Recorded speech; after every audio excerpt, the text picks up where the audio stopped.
It's time for this week's episode of Brandon Sports Talk, featuring in-depth interviews from those who are trending in the world of athletics. And now, here's the host of Brandon Sports Talk, Brandon Pate.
Welcome back to Brandon Sports Talk. In today's episode, I had the privilege to interview the Dallas University's head track and field coach, Coach Nick Schneiger. How are you doing today? I'm doing fine, and Andy, appreciate you giving me a call. And I'm actually with the University of Dallas, not Dallas University, but close, but very close. Can you talk about, of course, how you knew that you wanted to get started in coaching in college track? Yeah, very easy. I did cross country and track pretty much all my life, except in college. I actually was going to compete in a collegiate level, but long story short, I really wanted to focus a little bit more on my academics. Yeah, so pretty much I ended up just afterwards. I was a TV news reporter for about 1 year, undergraduate from SIU. And then I did not like that, so I went to Plan B. Everyone always told me I'd be a great coach. And I ended up starting off as a youth track and field coach. And then I went up the ladder, and here I am. I'm a full-time collegiate head coach. So I had to pay my dues. Of course, what was that experience like getting into coaching with not having that track background? Well, I did compete in a high school level in both cross country and track, and then I competed in the when I was in the Navy before I went to college. I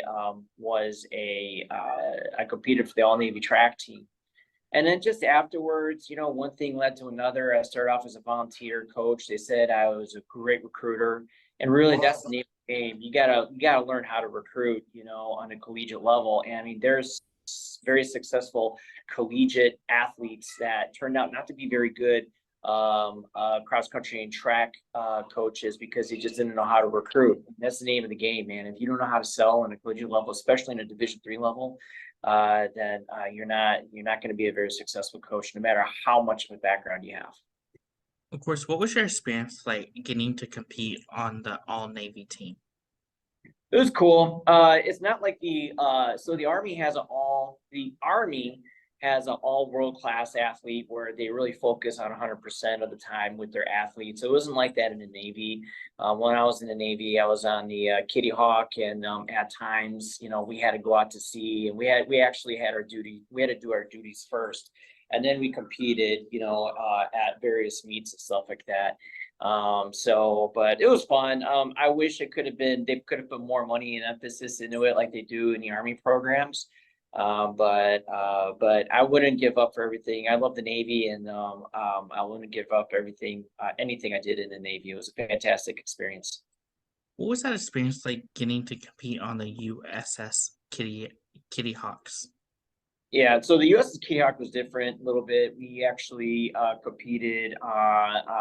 So there was also a ship team as well, and we competed at various cross country track meets and actually 5K runs and all that stuff in the San Diego area. Of course, after your time in the Navy, what was it like getting into college coaching? It was hard work. So I started off as a volunteer coach, and this is where the work ethic started coming in. I'm very grateful for my parents. My dad came here with $5 with not speaking a word of English from communist Poland. He defected. He was in a refugee camp for about 1 year in Italy after he escaped. Came here, $5 in his pocket, not speaking a word of English. Worked in a factory for 45 years, and that work ethic that he had rubbed off on me. And pretty much, again, I had to go up the ladder. So I started off as a volunteer coach, and where I wasn't getting paid, but I needed to pay rent, I needed to pay for food. So what I did was I had to work in a warehouse overnight, where a forklift driver. So I did that for about a couple of years, and then eventually things started coming in where I started becoming, and we had a lot of success where I was, especially for recruiting. So I ended up being an assistant coach. I ended up being a paid assistant coach, from a volunteer status to paid assistant coach, and eventually became a paid head coach, a part-time head coach at Triton College. And then eventually, this is my first. I went up the ladder some more. Eventually, I had a couple more part-time assistant coaching roles, and here I am. This is my first and hopefully my only full-time head coaching position here at the University of Dallas. Of course, what was that experience like getting into coaching and first starting out at Houston College? I'm sorry, say again? What was your first experience like getting started in coaching in college? In college, my first experience was so again, this was back at Rockford College, and that's where I was a volunteer coach, and it was fun, man. Again, not a lot of sleep because I was, a forklift driver and all that stuff at a warehouse at a graveyard shift. But during the day, it was really fun. The head coach over there, Chad Zeman, did a fantastic job delegating what I had to do and everything. And I did travel, and I did go to a lot of cross country meets and track meets. Picked up a lot of recruits that way. They paid for all my expenses, thankfully, and we broke a lot of records at Rockford College, which is, by the way, now Rockford University, but back then it was Rockford College, and numbers really skyrocketed, and it was awesome to see. And again, this is the reason why I'm here today at the University of Dallas. Recruiting is the name of the game here at a type of school like this is. Of course, what was that experience like becoming the head coach at Triton College? That was awesome, man. I didn't like being part-time. Of course, it was hard going off a $5,000 stipend as a head coach. It was at a junior college. A lot different because I guess the profile of students is going to be a little bit different. A lot of these kids that I was coaching didn't get accepted at four-year colleges, so they ended up going to junior college, and they were good kids. We had a good time. I had a great athletic director, really worked with me, and we didn't have a track, so that made it a little bit complicated. But we made do, and we did what we had to do, and I worked long hours. Again, I had to do other jobs on the side just to make up for whatever I didn't make at Trenton College. Of course, going to Illinois Tech, what was that experience like getting to coach the cross country team?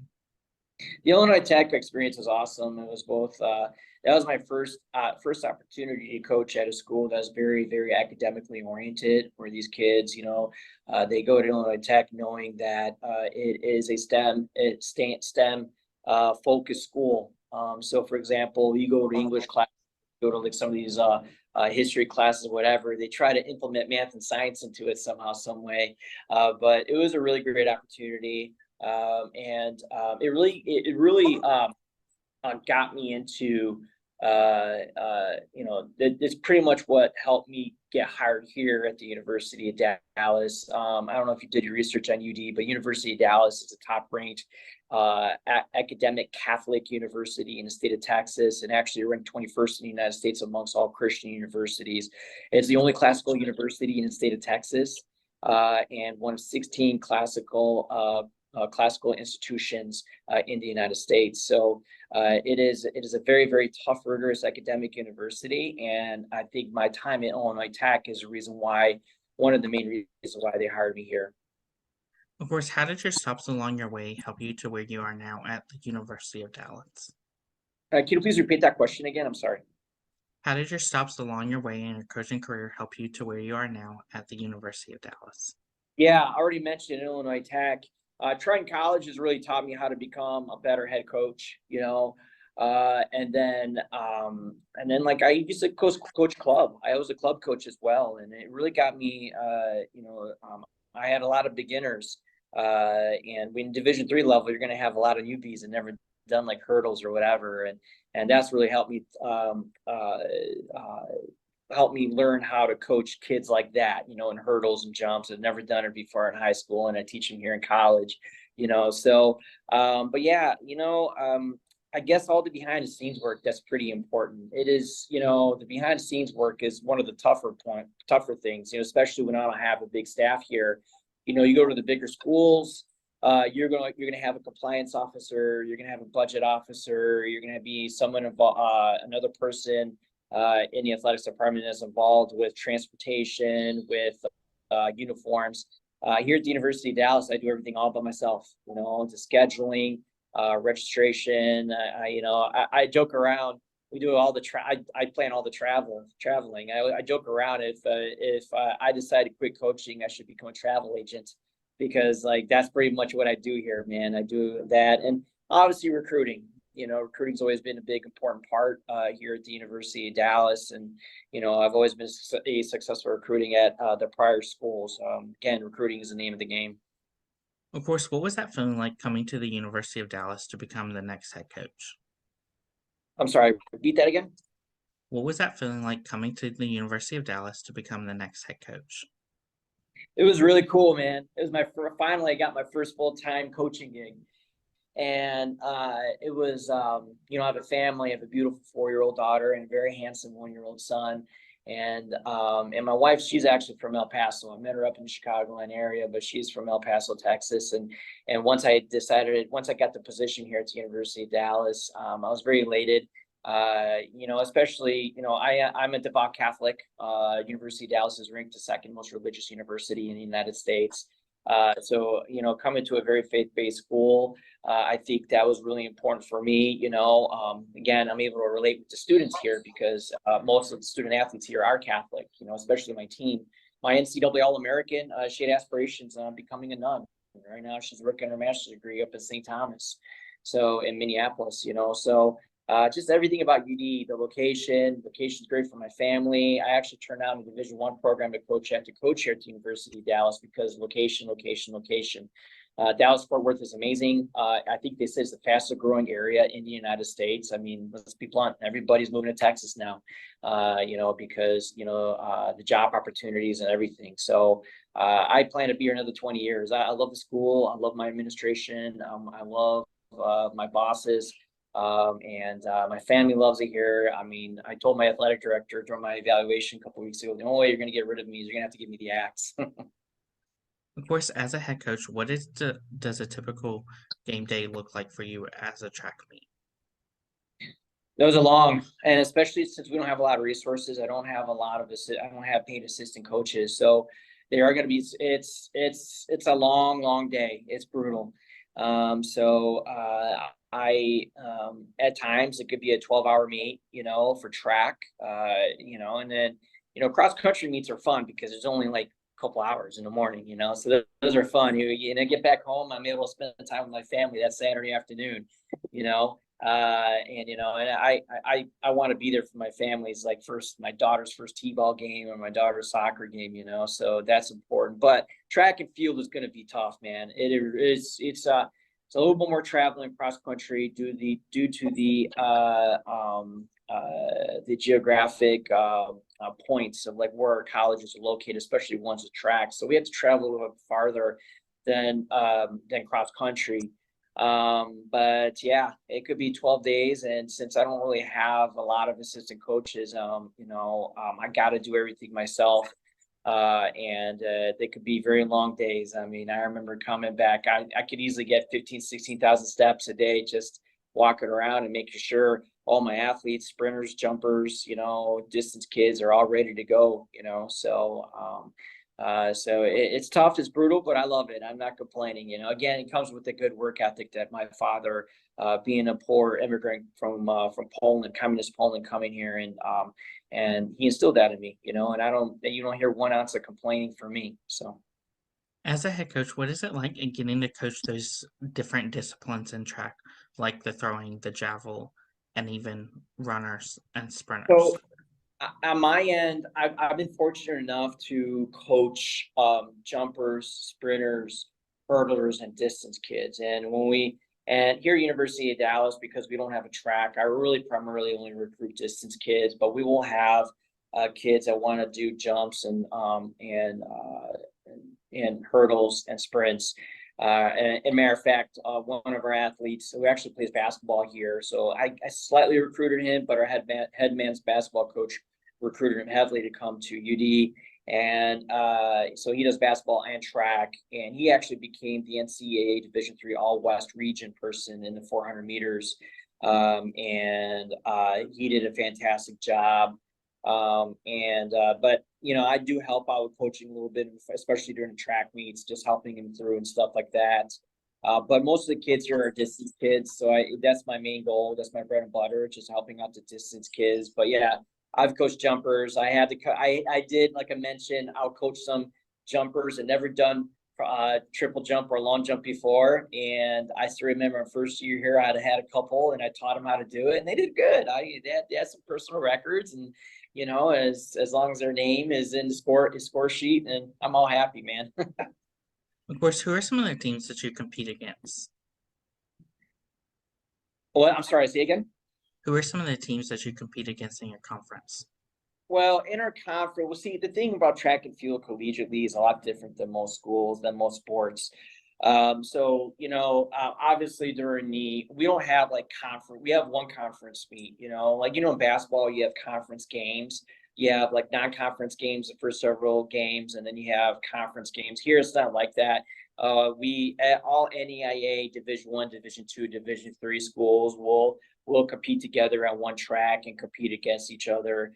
For example, my NCAA All West All-American, we competed against Abilene Christian, I believe there's a couple of D1 programs, state of Texas, and he actually came third place in that meet. He beat like a handful of Division I opponents. He's Division III, so that was really cool to see. And and then like my NCAA All-American Anna Wilkenbush, she beat a lot of D1 programs out there, so it could be D2, D3. I mean, it really is. Now in our conference, during our conference meet, we're part of the SCAC, Southern Collegiate Athletics Conference.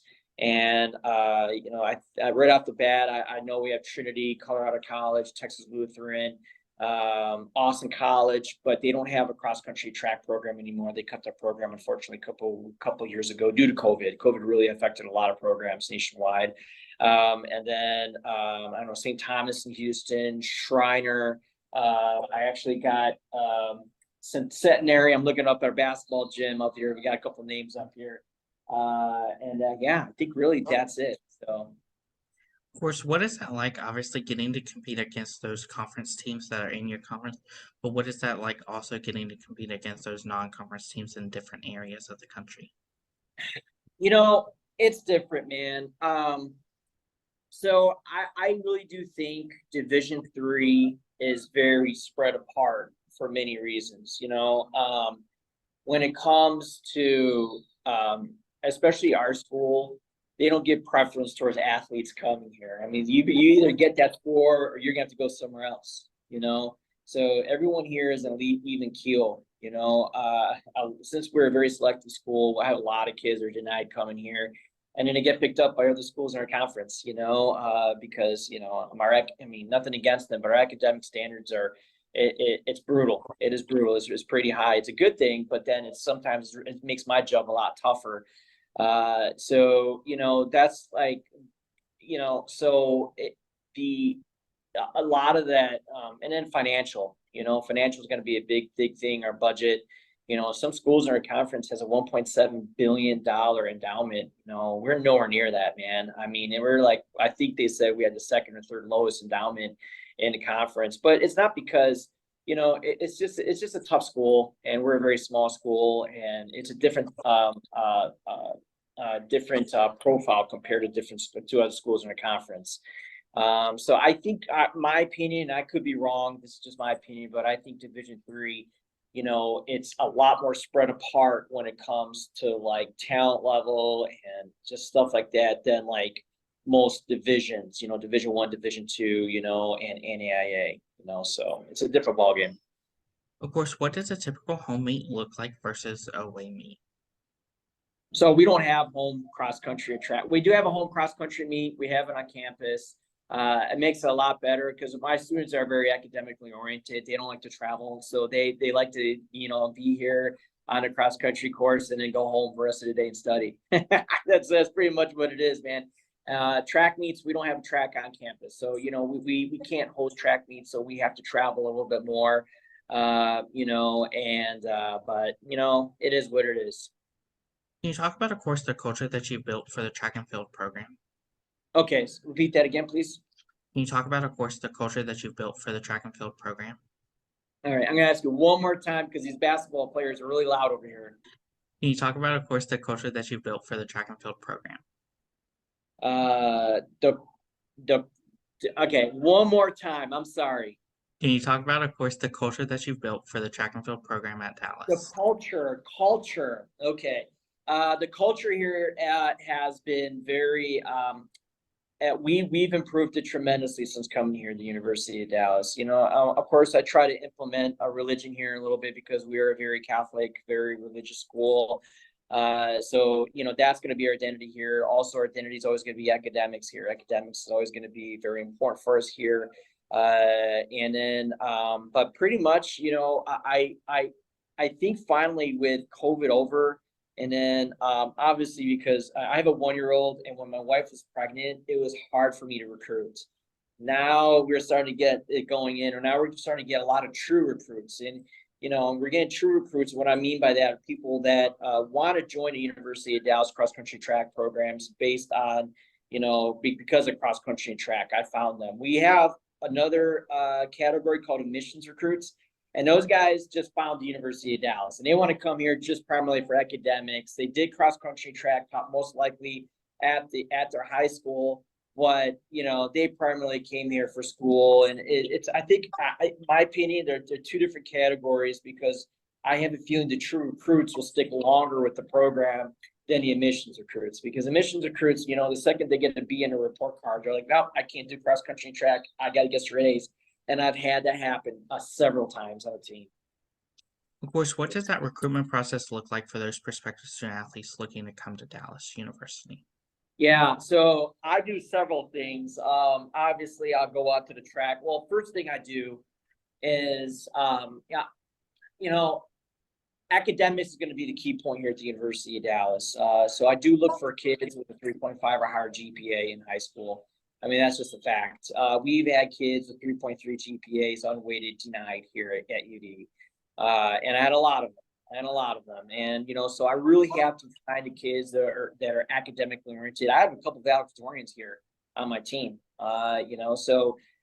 That's who we are.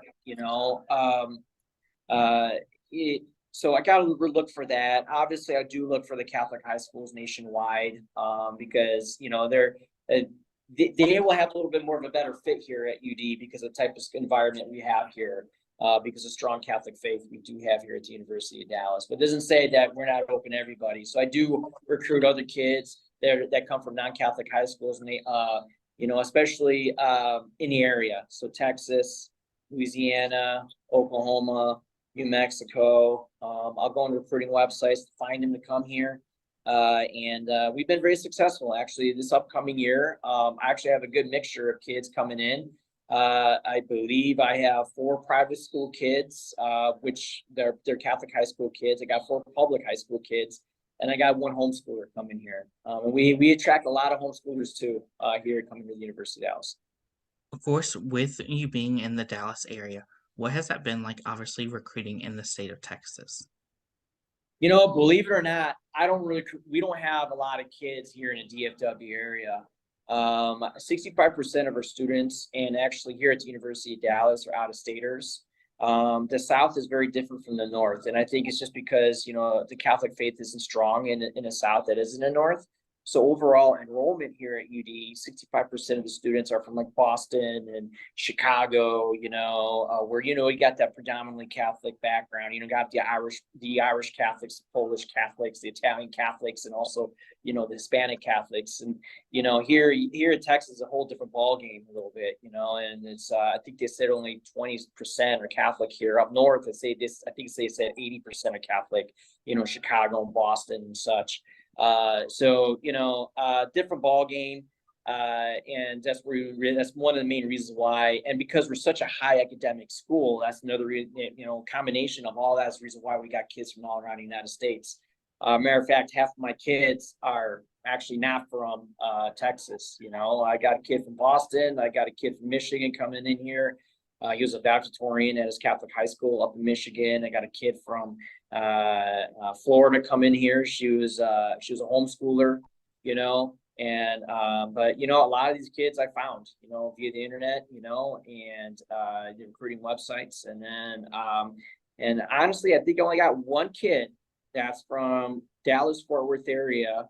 I got that's my incoming recruit, and actually on my roster, I'm going to have 2 distance kids that are from DFW, and the other kid is actually is from Cistercian High School, which is a school we helped found, and is next door to us, and his dad's a professor here anyway. So, and is ranked one of the top private schools in the state of Texas. So it's I think we're in a different ball game than many of the colleges here in the state of Texas. We by far, and I have.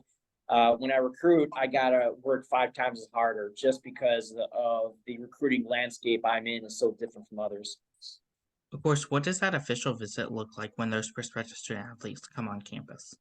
Yeah, easy. It's pretty much first of all of them love UD. They all love UD, and I had kids.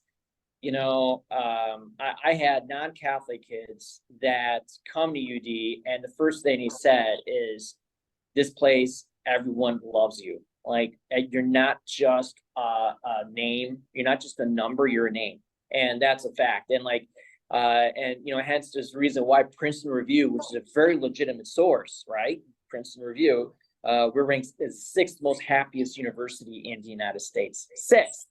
And the reason is there. The reason the faith is what brings everybody together. Everyone really loves and respects each other, no matter what religion, what background, who you are.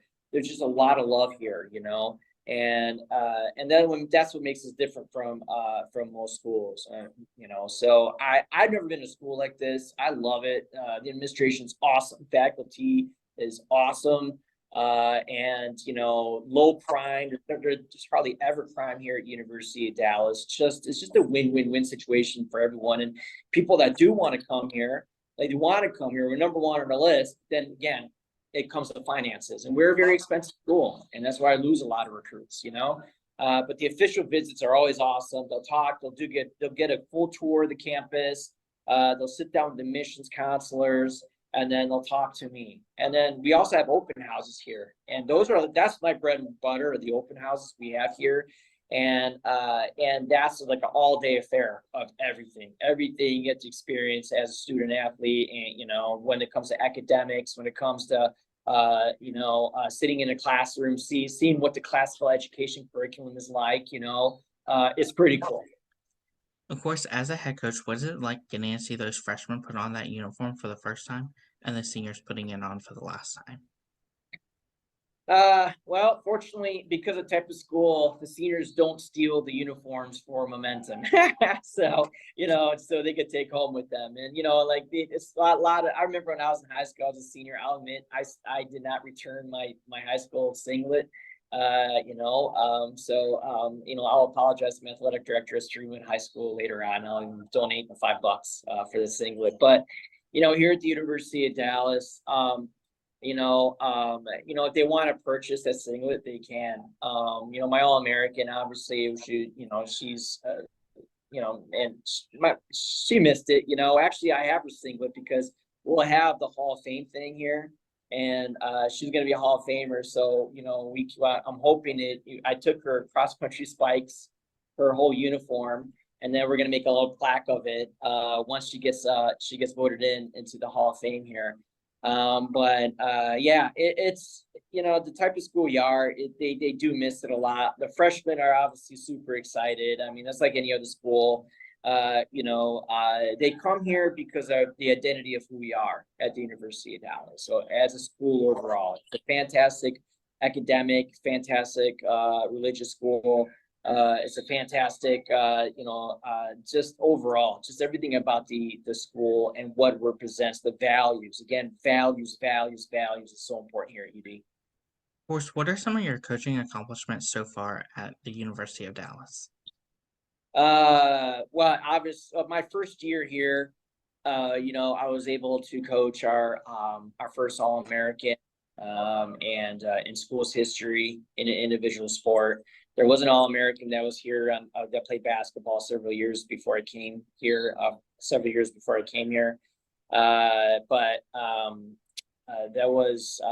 And then she became our two-time All-American in 2021. Another huge accomplishment we have is the academics, because academics here is so tough. And this is going to sound funny, but a lot of my distance kids didn't do track because of the serious academics we have here. It's brutally tough. So I alleviated a lot of that stuff, and now our retention rate is higher with distance kids doing track than it was before. So that's one of the main things. Like, I remember before I came here, there was only one or two people that did track from cross country. But now, we have 6+, and actually this coming year, I think easily we're going to get 10 girls, and then we'll have 7 men. So it's I'm very excited about just distance alone. So I think that's going to be, and again, distance is going to be our strength on the track side as well. So what are some of your future plans for the University of Dallas track and field program? I definitely want to start an indoor season, but in order to start the indoor season, again, it comes down to recruiting.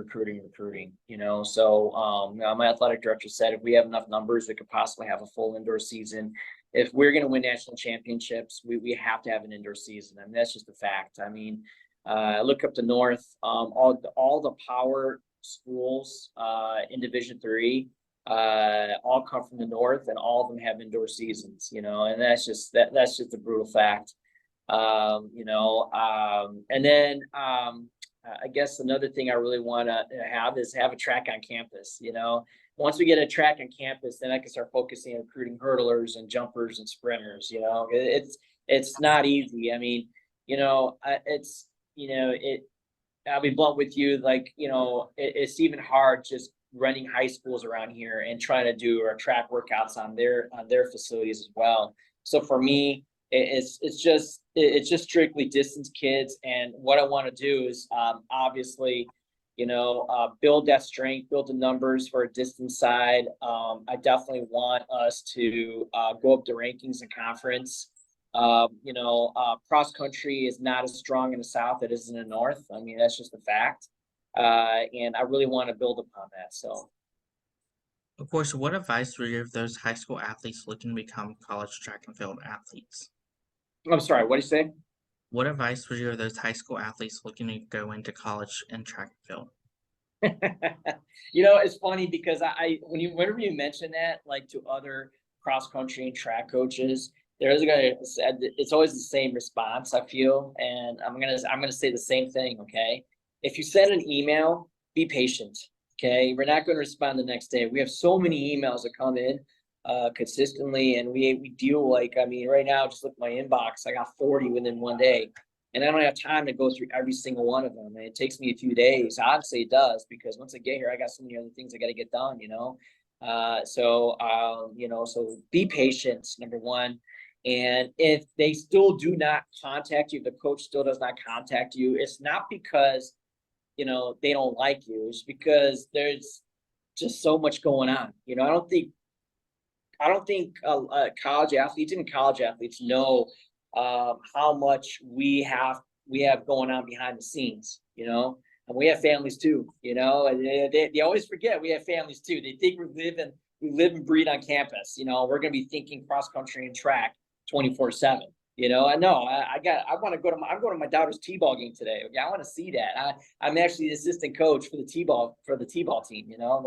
I want to do stuff. I want to have a life. And I can't just live, breathe here, and be patient. If they don't email, if you don't hear from us, call us, and we'll be able to get back to you. I'm always great with getting back to my recruits. But it's not going to be that same day. Trust me, it's going to take a few days, especially during in season. When I don't have a lot of assistant coaches, I got to be out there consistently. I have 2 practices a day.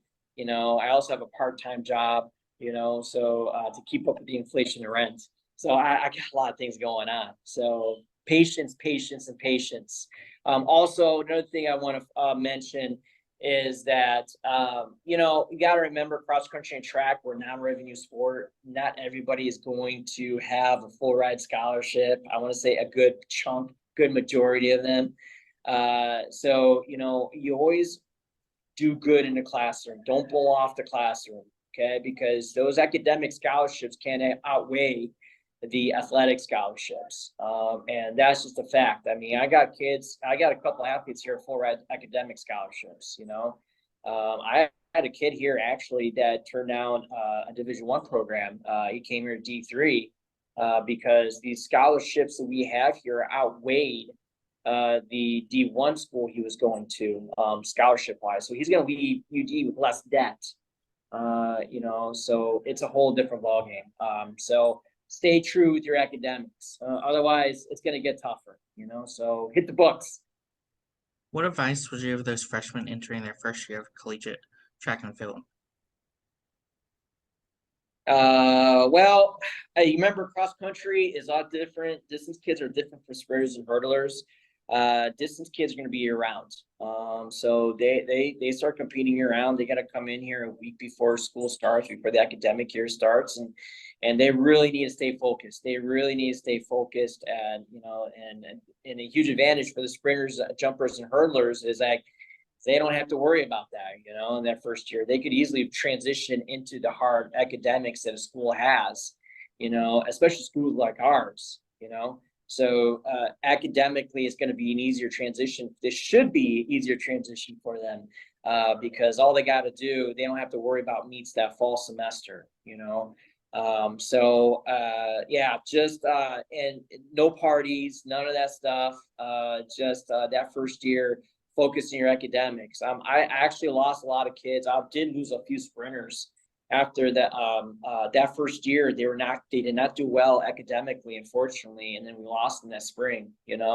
So hit the books, don't party. Focus on just make sure that you do your homework, and just go to class, and sometimes perfect attendance will do wonders for you. So, Of course, what advice would you give those college athletes that are looking to get into coaching after their collegiate career? oh yeah, get ready, man. I think it really depends on the person, depends on the situation. My advice is get involved. Not also get involved with college, but do club during the summer. I think it's a great way for you to learn. Like, let's say if you're just strictly distance, okay, and you want to be a distance coach in college, but you know what? Your resume, your opportunities to get hired, okay, the percentage will increase of you getting hired at a school if you learn other events.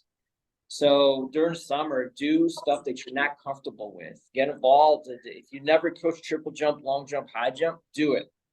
Do it.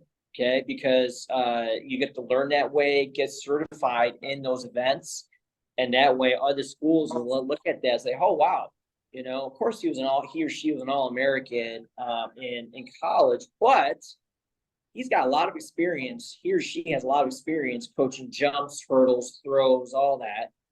Wow, that changes the ball game. We're going to hire this person." And a lot of colleges will find ways to cut their budget. They don't want to hire more assistant coaches.